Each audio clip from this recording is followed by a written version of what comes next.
All right, guys, we're back. I'm bringing you guys along for another job. This one should be pretty quick, pretty easy.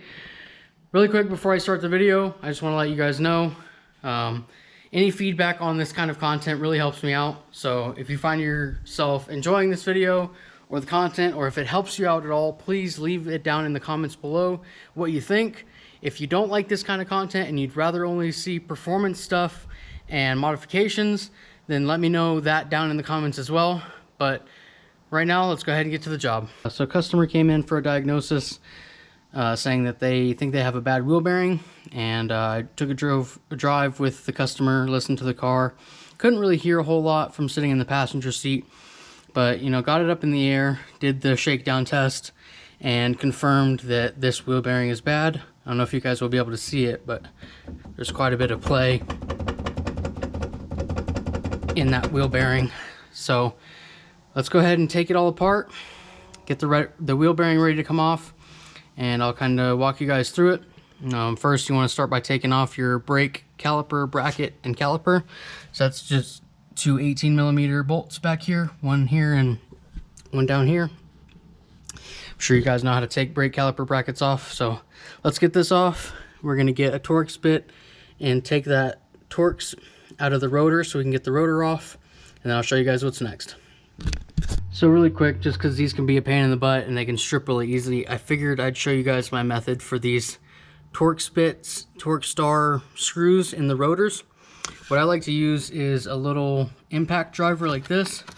This one's snap-on, but you can get pretty much any brand you like. They're all pretty good quality. And then I'm going to use a T30 Torx bit here, and I'll set you guys up and just show you guys using the impact driver on that star socket right there, so that you don't strip it out and have to worry about doing something worse later.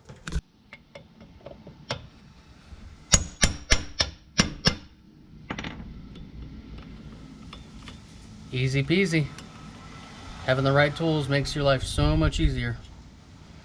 Okay, with the rotor off and the brake caliper bracket set to the side, let me show if I can show you guys.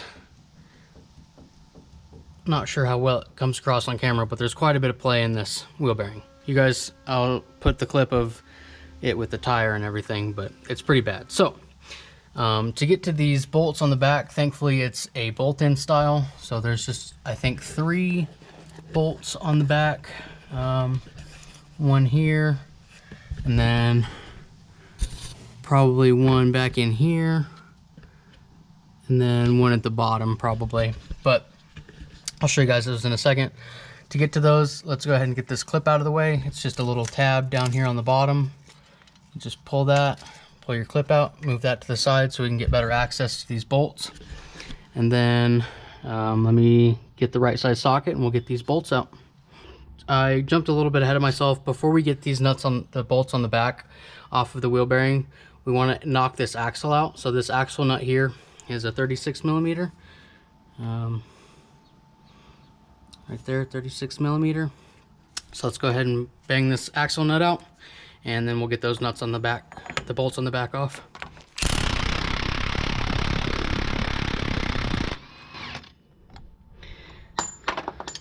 Easy enough. Cool, with that axle nut off, you can get yourself a large punch, kind of like this, with a tapered end or like a thick end. You want to put it in your center hole here of your CV axle, and then what I did is take a nice big hammer, like this guy, a nice little 5-pound sledge, and just beat it in there.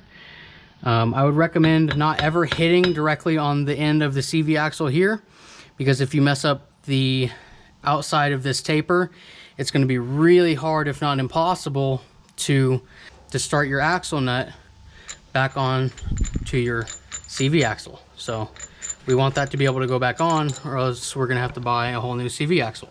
So now that this is relatively loose in there, we can get those bolts on the back off. Those are 18mm, and then this wheel hub, the wheel bearing, should come right out. We'll go grab another one and put it back in.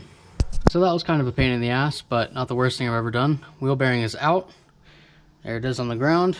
You've got to unclip this clip here from your mounting bracket up here. Basically, you just got to punch out the two little tabs that hold it into these two circles, and it should slide right off.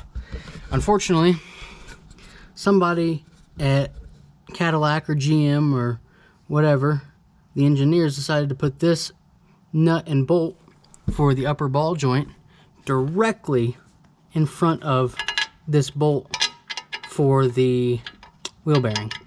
So without taking the nut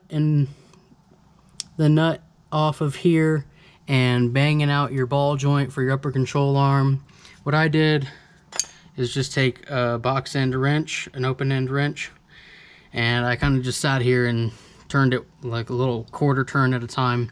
Took forever. Not sure why this is only quoted at 1.2 hours, because that was stupid, but it's out. Let's go get the new wheel bearing and we'll put it in, and I'll tell you guys, or I'll try to find torque specs and let you guys know what that is. So after about 4 hours, maybe more, of waiting for parts, I finally got the wheel bearing and it is installed.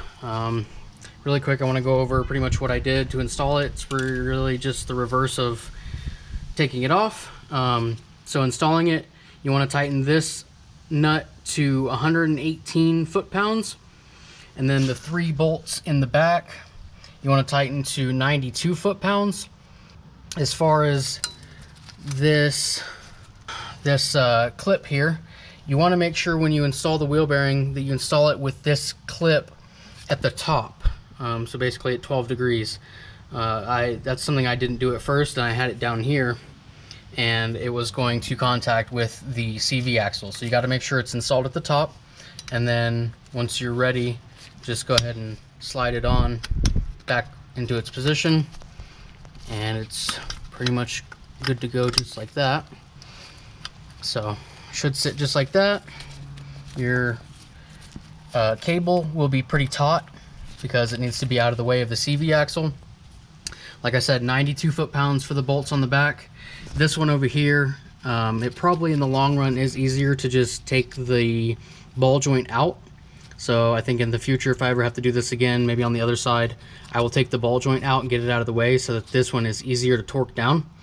Like I said, 92 foot-pounds for the ones in the back, 118 for this nut on the front. Simple enough. New wheel bearings installed. You want to make sure that this is tightened properly, or else it'll cause premature wear on the wheel bearing. So very important, 118 foot-pounds. Other than that, just putting the rotor and brake caliper and bracket back on, and we're done. I've been thinking about ways how to take this. Staying up late, crying how to end this shit. She already hit my guts, what the damage is.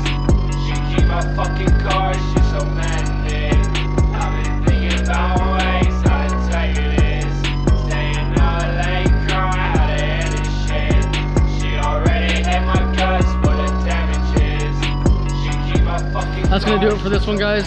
Just got the wheel back on, torqued it all down and everything, and we're good to go. So gonna take it for a test drive.